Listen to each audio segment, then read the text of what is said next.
Welcome to the Real Estate Espresso Podcast, your morning shot of what's new in the world of real estate investing. I'm your host, Victor Minash. On today's episode, we're reviewing the Book of the Month. In order to be considered for Book of the Month, a book has to meet a very simple criteria. It has to be capable of changing your life or your perspective on the world. Of course, whether it does or not is entirely up to you.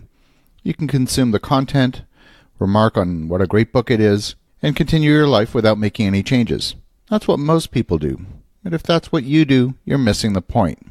This month's book is a 600-page classic called The Creature from Jekyll Island. The subtitle is A Second Look at the Federal Reserve. The subtitle really tells the story of what the book is about.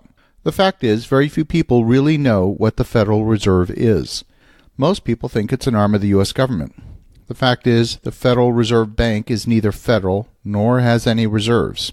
If you're going to be a player in this game called business, and you care at all about money, then you might want to invest some time to learn about what money is, where it comes from, and what are some of the rules that govern our financial system. If you're playing a game and you don't know the rules, well, it might be difficult to win. In fact, you might get crushed. I know what you're thinking. I know everything I need to know about money. How complicated can it be? How will knowing a bit of history help me with my money problems today?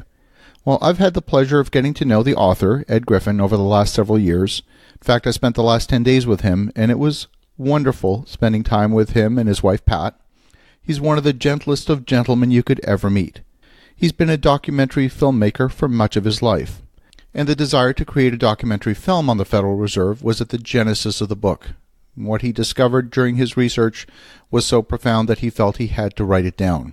The story begins late at night in a New Jersey railway station in 1910.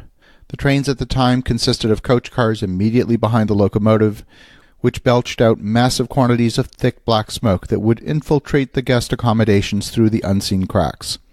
After that was the dining car, and then after that were the first-class sleeping cars with the hard upper and lower bunks that made up that better class of service. And at the very back of the train was a private car that was a 5-star rail car with the finest of furnishings and mahogany paneling. The name Aldrich was stenciled on the side of the car. Aldrich was Senator Nelson Aldrich from Rhode Island. Aboard this last car were 7 men who represented about 1/4 of the wealth of the entire world at the time. Nelson Aldrich was the chairman of the National Monetary Commission, a business associate of J.P. Morgan, and father-in-law of John D. Rockefeller, Jr.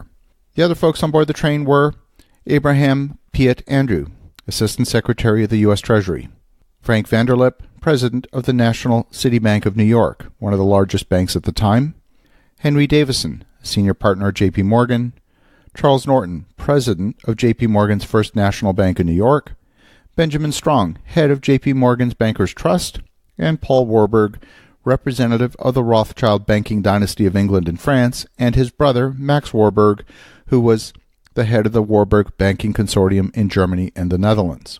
This clandestine trip to Jekyll Island in Georgia was for the purpose of creating a new solution to the banking system's problems, but this time owned and controlled by the banks and legally sanctioned by the U.S. government.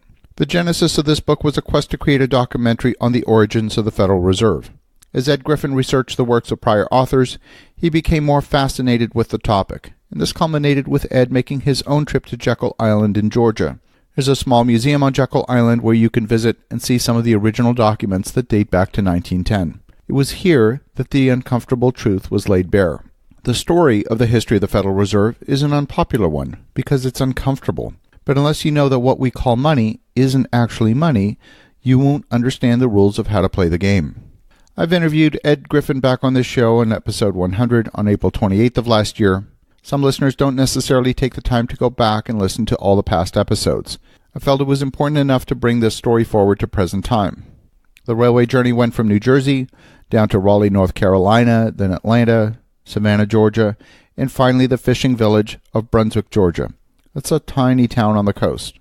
The local news reporters came out to see who the conspicuous guests were. Mr. Davison, who owned Jekyll Island, dismissed the reporters by telling them that the guests were merely personal friends coming out for a few days of duck hunting. Many years later, in 1930, Paul Warburg, who attended the meeting at Jekyll Island, wrote a 1,750-page book called The Federal Reserve System, Its Origin and Growth. Paul Warburg's son, James, was later appointed to Franklin Delano Roosevelt's cabinet as Director of Budget and later as head of the Office of War Information during the Second World War. The attendees at the meeting were competitors. What emerged from the meeting can only be described as a cartel in which competition among financial institutions was dramatically reduced and the structures were put in place that would forever guarantee the financial security of these private enterprises. I have several friends who have visited Jekyll Island. My business partner hosted a mastermind there last year. And if you care at all about money, and if you spend any substantial time in your life either managing or accumulating money, I suggest you owe it to yourself to learn what money actually is. The Creature from Jekyll Island will open your eyes on how money is created and how you could manage your own investment strategy. As you're thinking about that, have an awesome rest of your day.